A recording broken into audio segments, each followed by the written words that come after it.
काला दिन लिखा जाएगा देश के किसानों के,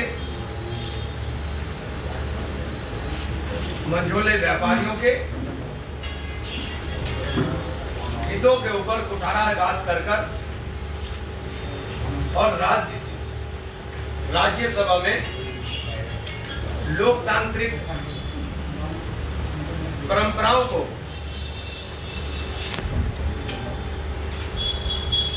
तार कर जिस प्रकार से देश के किसान विरोधी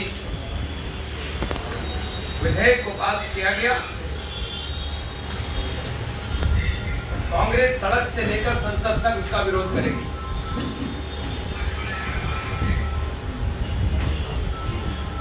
बिल को जिस प्रकार से लाया गया, राज्यसभा के अंदर स्पष्ट रूप से दिखाई दे रहा था कि अगर मत विभाजन होगा तो सरकार राज्यसभा के अंदर हार जाएगी और हुड़दंग कर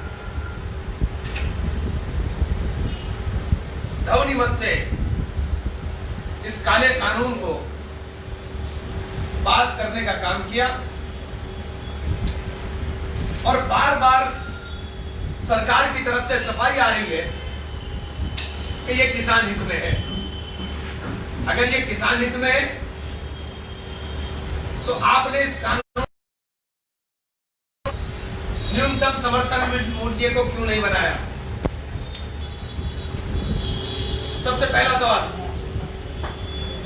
कि न्यूनतम समर्थन मूल्य इस कानून का हिस्सा होना चाहिए था। मंडियों की व्यवस्था खत्म करके आप कह रहे हो कि किसान को हमने आजाद कर दिया और किसान पूरे देश में जहां चाहे फसल बेच ले। जो किसान खेत से मंडी तक लाते हुए थक जाता है वो पूरे देश में किस प्रकार से फसल बेच लेगा? देश के अंदर 80% से अधिक किसान 1 एकड़ से कम है। वो 1 एकड़ की फसल को लेकर कहां जाने का काम करेगा? आपने ये मॉडल बिहार के अंदर लागू किया। बिहार के अंदर जो मॉडल लागू हुआ, बिहार में ये सरकार के आंकड़े, बिहार में प्रति किसान की आय 45,000 रुपया सालाना है जहां ये आपने मॉडल लागू किया। और पंजाब में 2,13,000 रुपए सालाना है।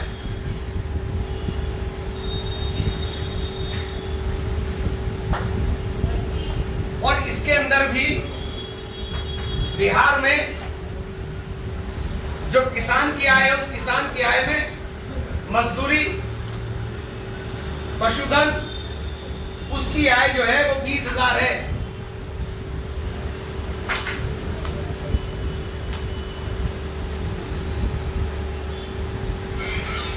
और पंजाब में 1,35,000 है। ये सरकार के आंकड़े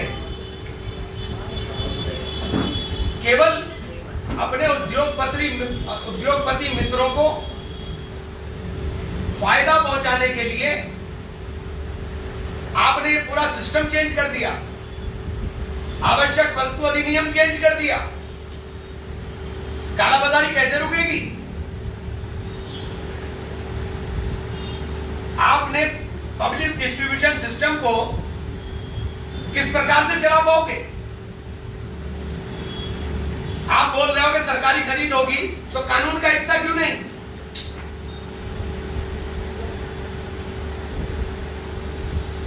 अस्सी करोड़ लोगों को पीडीएफ के माध्यम से राशन का वितरण होता है। आपने 80 करोड़ का बाजार अपने उद्योगपति मित्रों के लिए तैयार कर दिया। और ये जहां जहां हुआ वहां फ्लॉप हुआ। अमेरिका में फ्लॉप हुआ, ब्रिटेन में फ्लॉप हुआ और बोलवानिया के अंदर आज से 20 साल पहले इसी प्रकार से निजीकरण की दौड़ शुरू हुई थी। और आज बोलवानिया का हाल आप नेट पे चेक कर लीजिए कि वहां पर पीने के पानी के लाले भी बढ़ गए, क्योंकि वहां पीने का पानी भी प्राइवेट कर दिया था। अंधी दौड़ के अंदर इस देश को ले जाने का काम कर रहे हैं। देश का किसान, जो छोटा किसान है या बड़ा किसान है, उसकी हैसियत नहीं है कि वो पंजाब से लाकर के माल दिल्ली के अंदर बेचेगा, उसका उतना खर्चा लग जाएगा। मंडियों की व्यवस्था इसलिए शुरू की गई थी कि मंडी में व्यापारी आता है और आड़ती बैठता है, उसके पास उसके पैसे की गारंटी होती है।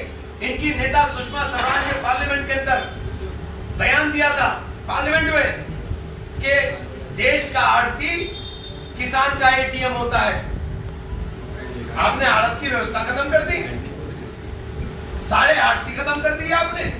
मुझे कल एक भारतीय जनता पार्टी के वरिष्ठ नेता का फोन आया और कहने लगे, भाई एक सवाल उठाओ। मैंने कहा क्या हुआ? मोदी का भूत उतर गया क्या? कहने लगे, भैया हमने गेहूं लिया 1900 रुपए और आज गेहूं का रेट है 1600 रुपए, 1200 रुपए, और 1600 रुपए, 1200 से 1600 रुपए, और उस 1600 रुपए के अंदर जो हमारा भंडारण का खर्चा है वो भी है, शामिल है। आप मुझे बताइए, ये जो गैप है, इस गैप को कौन पूरा करेगा? किसानों से फसल लेकर के भंडारण कर लेंगे, किसान से 2 रुपए मिलेंगे, और जब 10 रुपए 12 रुपए का रेट मार्केट के अंदर चढ़ा देंगे। आवश्यक वस्तु अधिनियम इसीलिए था कि इसके ऊपर हम रोक लगा दी जाए। आपने सारे बैरियर खोल दिए चंद लोगों के लिए कि जो सरमाएदार है, जिनके पास पैसा है, वो पैसा लगाएं और लूटने का काम करें। इसका नुकसान क्या होगा? किसान मरेगा, मझोला व्यापारी मरेगा, आड़ती बर्बाद हो जाएगा, और सबसे बड़ा नुकसान देश को उठाना पड़ेगा कि उपभोक्ता जो है, जो कंज्यूमर है, वो कीमतें बर्दाश्त नहीं कर पाएगा, क्योंकि कीमतें तय करने का काम सरकार का नहीं बचेगा। आप क्यों आयात या निर्यात बैन कर देते हो जरा सी चीजों पर देख करके? इसीलिए कि प्राइस कंट्रोल ने, आपने प्राइस के ऊपर से कंट्रोल ही खत्म कर दिया। कोई बड़ा मित्र आएगा, रिटेल के अंदर घुसेगा, और रिटेल का सारा सिस्टम उसके हाथ में होगा, और वो तय करेगा कि चावल क्या भाव मिलना है, गेहूं क्या भाव मिलना है। तो ये पूरा का पूरा देश के लिए, मैंने इसलिए कहा कि देश के इतिहास के अंदर ये काला दिन है, ये काला दिन है। और इस विधेयक के विरोध में हम लोग सड़क से लेकर संसद तक लड़ाई को लड़ने का काम करेंगे। और 24 तारीख को कांग्रेस के नेता, कांग्रेस के कार्यकर्ता प्रत्येक तहसील के ऊपर हम लोग ज्ञापन देंगे, और इस लड़ाई के अंदर आह्वान करेंगे कि इस किसानों की इस लड़ाई में, व्यापारियों की इस लड़ाई में देश के सभी लोगों को उठ खड़ा हो जाना चाहिए, और इसका हर तरीके से विरोध करना चाहिए। लोकतंत्र के अंदर इस प्रकार से जैसे ये कानून बनाया गया, मैं समझता हूं ये पूरी लोकतंत्र की हत्या कल देश के अंदर मोदी जी के नेतृत्व में करने का काम किया गया।